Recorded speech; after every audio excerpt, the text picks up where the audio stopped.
প্রিয় দর্শক আসসালামু আলাইকুম। দর্শক প্রীতি ও শুভেচ্ছা নিয়ে শুরু করছি আজকে আমাদের এক নতুন প্রতিবেদন। তো দর্শক আজকে তুলে ধরবো এমন এক অসহায় এক মেয়ের গল্প।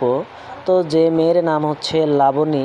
লাবণী দেখতে শুনতে অনেক সুন্দর মার্শাল্লাহ, কিন্তু লাবণীর বয়সটা আছে 17 বছর। লাবণীর ঠিকানাটা কুমিল্লা, কিন্তু লাবণীর পরিবারে তার মা আছে, তার বাবা নাই।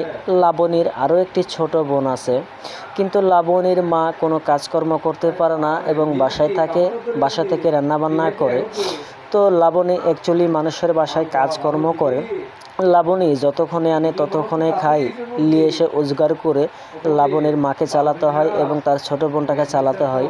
কিন্তু লাবণীর দায়িত্ব, তার সংসারের দায়িত্বটা তার লাবণীর উপরে পড়ে গেছে।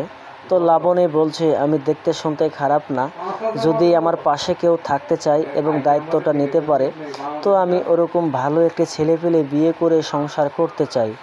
তো টাকা পয়সা চাই না, যদি একটি মনের মতন মন হয় সারা জীবনে সংসার করতে চাই। তো দর্শকবৃন্দ, এই ছিল লাবণীর মুখের কথা। তো লাবণীর সাথে যদি আপনারা যোগাযোগ করতে চান, তো আমাদের ভিডিও স্ক্রিনের পুরো নাম্বারে থাকবে, তো আপনারা যোগাযোগ করতে পারবেন। তো দর্শক, প্রেম ভালোবাসা আপনাদের ব্যাপার। তো আসার আমরা দেশের সেবা করি, 5 ওয়াক্ত নামাজ পড়ি। আসসালামু আলাইকুম।